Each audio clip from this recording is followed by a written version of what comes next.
Bonjour, c'est Gilles du site boursicoté.com. Voici l'analyse technique des principaux indices mondiaux. Nous sommes aujourd'hui le vendredi 11 octobre 2013 et donc pour cette analyse, je vous propose de bien mémoriser ici la vue daily du CAC 40 telle que la configuration était hier soir, donc après la clôture, avec donc notamment cette zone de test ici de point bas avant le rebond qui correspond ici à cette zone de point haut, et le rebond ici, la cassure qui a quasiment rallié ici la zone de point haut que nous avons là, et donc d'ailleurs les cours ont cassé, ont été cassés par le futur, et les cours évoluent actuellement sur cette zone.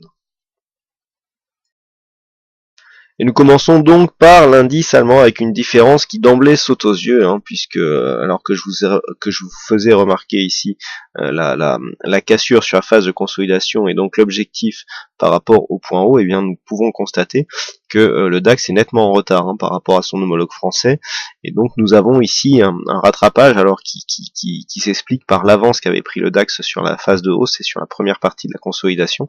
Eh bien le CAC 40 est actuellement en train de rattraper, c'est ce qui explique cette différence. Donc nous avons quasiment la même configuration avec ici une phase de hausse agrémentée de plusieurs gaps ici, dont le deuxième a été comblé comme sur le CAC 40, le troisième se situe ici. Donc cassure ici la phase de consolidation, on est venu consolider un petit peu comme sur le CAC 40 en venant tester ici ce retracement est 38,2%, classement est 38,2%, on casse ici, donc l'objectif se situe à 8770, et on pourra donc prendre un objectif de retracement de Fibonacci appliqué donc sur la phase de consolidation pour mesurer un petit peu ce que nous donnent les extensions dans le cas d'une cassure des 8770, et nous obtenons ici 8943,40 qui sera donc l'objectif en cas d'une cassure dynamique de cette zone ici de point haut des 8770. Au moment où je vous parle, le futur DAX cote 8722. Donc pour l'instant, on confirme le biais haussier. On devrait certainement avoir un contact bol sup dans la journée si la dynamique continue, même si nous avons une petite phase d'essoufflement intraday actuellement. En tout cas, ce que l'on peut attendre donc de cette phase, c'est la confirmation que la tendance, le fond de tendance reste haussier sur l'indice allemand, avec ici un beau biais haussier donc moyen long terme, et donc comme nous l'avons vu, cette zone de point haut ici a été confirmée comme zone de point bas, et qui plus est, nous avions ici cette zone de point haut qui peut confirmer aussi cette zone, si on se rapproche, voilà. On voit que la zone ici de point haut que nous avions courant mai, eh bien correspond peu ou prou à la zone de point bas que nous avons eu ici sur la phase de consolidation. Donc beaucoup de confirmations, d'informations qui vont dans le sens d'une confirmation de cette tendance, mais qu'il faut absolument valider par une cassure de ces 8770, si possible assez rapidement, avec donc l'objectif qui nous est donné par l'extension de Fibonacci telle qu'elle a été définie.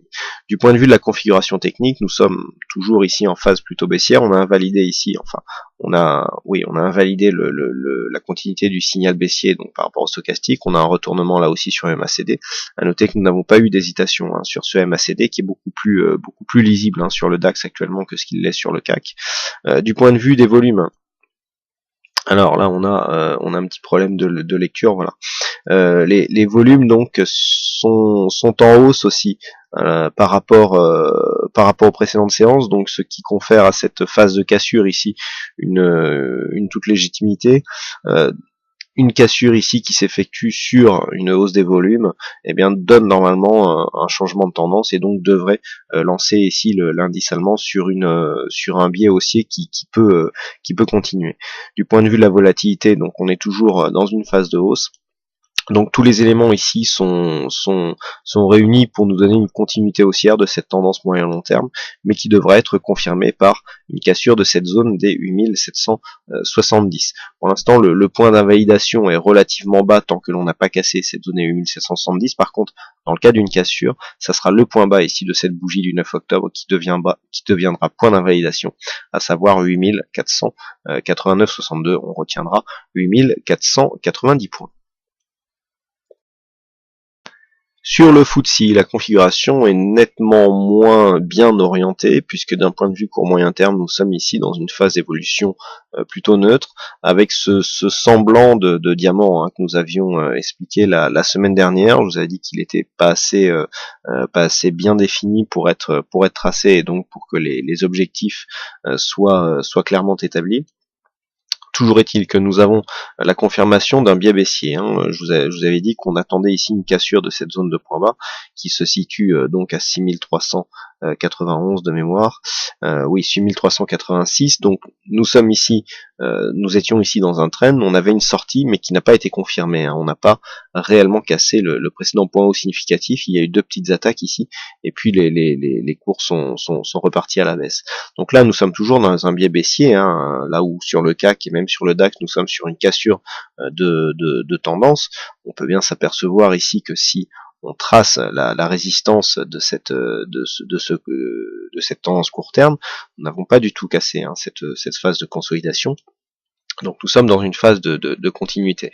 Alors le FTSE s'inscrit dans une phase de nette sous-performance par rapport au reste des indices européens.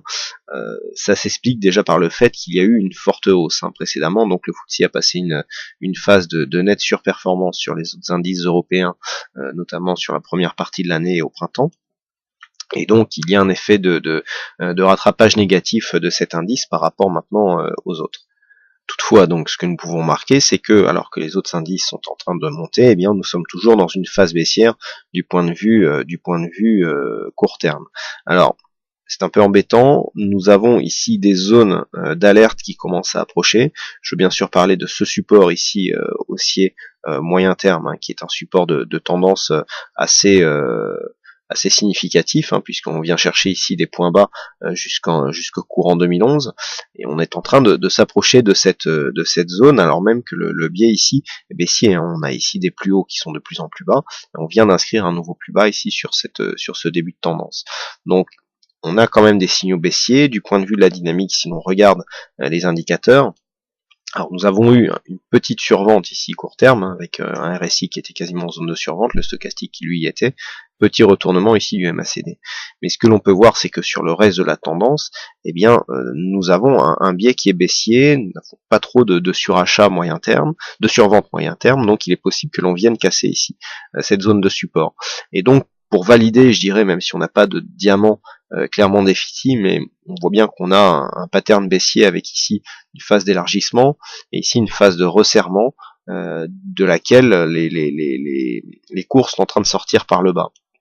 Je rappelle que le diamant tel qu'il est défini est une figure de retournement majeur et que l'objectif est défini par l'amplitude la plus grande ici au milieu du diamant. Donc là, on n'est pas réellement sur le même type de figure, mais ce genre d'amplitude ici, eh bien, peut nous donner je dirais l'amplitude de la baisse qui pourrait être effectuée sur une accélération. Alors nous avons deux zones ici à surveiller.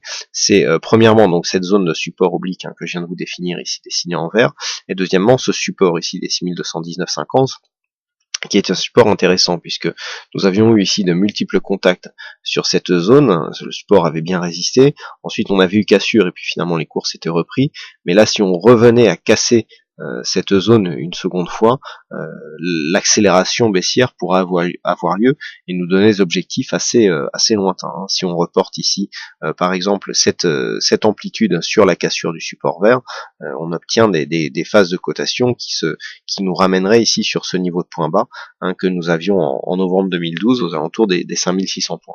Donc attention ici à une zone d'alerte qui est maintenant très proche. Nous sommes dans une phase court terme où les cours normalement devraient rebondir, ce qui pourrait nous permettre de sortir ici de ce biais court terme par une cassure de cette résistance, mais il faudrait amplifier le mouvement pour revenir ici dans une zone d'évolution, je dirais, confortable, qui se situe entre 6005 et 6630 points. Tant que l'on est en dessous de cette zone, le risque baissier existe, et donc nous pouvons avoir une accélération baissière sur une rupture ici de ces deux zones que je viens de vous définir. Sur le S&P 500, nous avons une dynamique qui là aussi reste haussière, mais qui du coup est moins dynamique que celle que nous avons sur les principaux indices européens, avec notamment le DAX et le CAC 40, puisque alors que nous sommes en train de revenir sur une zone de point haut qui date ici de mi-septembre, nous en sommes loin ici sur le S&P 500, alors que le fond de la tendance est nettement mieux orienté. Alors, si on se rapproche, ce que nous pouvons constater ici, c'est que sur cette phase de consolidation, on est venu casser ici le retracement des 61,8 par rapport à la précédente phase de hausse, mais que les cours sont en train de remonter. Donc pour l'instant, on reste dans un biais haussier, nous avons toujours un point bas significatif, toujours plus haut que le précédent, et on sent ici que la dynamique est en train de faiblir. Par contre, sur la tendance moyen-long terme, si nous nous concentrons ici sur ce support en vert, support oblique donc moyen-long terme, ce que nous pouvons remarquer, c'est que nous sommes en train d'attaquer cette zone de support. Donc là, on peut considérer qu'il y a contact sur des supports long terme, comme ça on est dans l'épaisseur du trait. Le fait que l'on ait ici cette attaque, on est aussi dans l'épaisseur du trait, ce qui va dans un sens est valable dans l'autre. Le fait que l'on rebondisse nous dit attention, on est quand même dans une dynamique relativement faible, on n'a pas une dynamique forte avec des anciens points hauts qui sont tout de suite confirmés comme des nouveaux points bas. Vous voyez, sur cette phase ici de dynamique, même si on se reporte à plus loin, ici on a été sur une phase dynamique, avec des zones de points hauts ici qui devenaient des zones de points bas, idem sur cette phase ici, point haut, point bas. Par contre ici, c'est ici qu'on a la cassure de dynamique, cette cassure de dynamique, donc on sort ici du support et tout de suite on vient marquer un nouveau point bas. Alors on reste sur, on ne confirme plus ces anciens points hauts comme des nouveaux points bas significatifs. Là, on sort de cette dynamique. Donc on a ici point bas, nouveau point haut, mais le point bas ici qui vient s'inscrire nettement plus bas que le précédent point haut. Et idem ici pour la cassure suivante avec un nouveau point haut qui donne très peu d'amplitude et donc un point bas qui vient se définir ici nettement en dessous du récent point haut. Donc nous avons clairement une perte de dynamique. Certains évoquent des réallocations d'actifs donc qui viennent des US pour revenir donc en Europe. Toutefois, ce que nous pouvons remarquer, c'est que sur cette phase ici de consolidation, là aussi, on remonte nettement moins rapidement que ce qu'il y a sur l'Europe. Alors, on est toujours dans un biais haussier, mais le risque existe. Si nous avions ici une cassure un peu plus ample, dans le sens amplitude, de cette zone de support, eh bien il y aurait une alerte qui serait validée sur une cassure baissière de cette zone des 1628 points. Donc tant que l'on reste au-dessus de ces 1628, tant que l'on reste au-dessus de cette zone des 1628 points, le biais reste haussier. Mais il faudra confirmer absolument par une cassure de cette zone des 1730 points. Donc pour l'instant, au moment où je vous parle, on est au niveau du S&P 500 aux alentours des 1686 points. Donc on est ici juste sous les 1700 points, dans cette zone de point haut ici par rapport à la cotation que nous avons hier. Mais le biais n'est pas encore confirmé. Donc attention à une possible attaque ici de cette zone. Du point de vue de la configuration technique, bon, on est dans une zone, on est quasiment neutre. Du point de vue du RSI, on a un petit rebond ici qui nous est donné par le stochastique et le MACD. Du point de vue des volumes, c'est assez équilibré. Sur ce S&P 500, on a quand même une légère prédominance des volumes à la hausse par rapport aux volumes qui interviennent lors de séances baissières. On a une hausse de la volatilité que l'on retrouve bien sur l'évolution du VIX, qui a connu une forte progression ces derniers jours, même si la baisse d'hier a été là aussi très rapide. Donc, tant que, pour résumer, tant que nous restons ici sur au-dessus de ce support haussier oblique, le biais reste orienté de la même manière. Par contre, sur une cassure de cette zone et donc du récent point bas qui se situe à 1628 points, eh bien nous avons une alerte baissière à venir. Sur le Nasdaq, là aussi, la tendance est un peu plus dynamique que ce que nous avons sur le S&P 500. On retrouve un petit peu cette évolution avec des anciens points hauts ici qui se transforment en nouveaux points bas. Le biais est de toute façon haussier et bien plus dynamique même sur la vue long terme, puisque si on regarde ici, donc sur quelques années ici, on est toujours vraiment sur une grosse dynamique du point de vue du Nasdaq. Depuis donc les points bas qui ont été marqués fin 2008, début 2009, on a une hausse qui est continue sur le moyen long terme, et cela est bien visible ici sur la continuité de ce trend qui est bien plus dynamique que ce que nous avons sur les autres indices, avec donc ce Nasdaq qui est sur une phase très porteuse du point de vue de la tendance haussière. Donc ce que nous avons actuellement, c'est des cours qui testent un petit peu cette zone de milieu de trend, même si elle est légèrement sur la partie supérieure.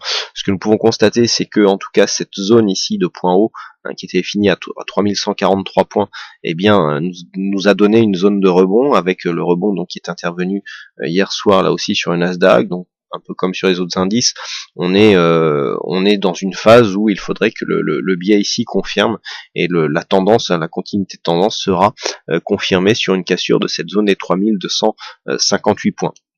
Tant que l'on reste ici au-dessus de cette zone des 3053, eh bien le biais restera haussier, et nous avons donc un trend moyen long terme avec ici un support qui est pour l'instant relativement éloigné, et donc qui ne nous met pas en danger par rapport à cette tendance haussière.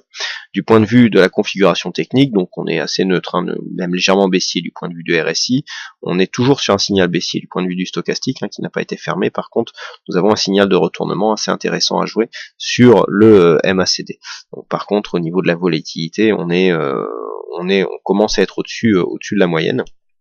Et du point de vue des volumes, donc nous avons ici des volumes assez compliqués, voilà, à régler.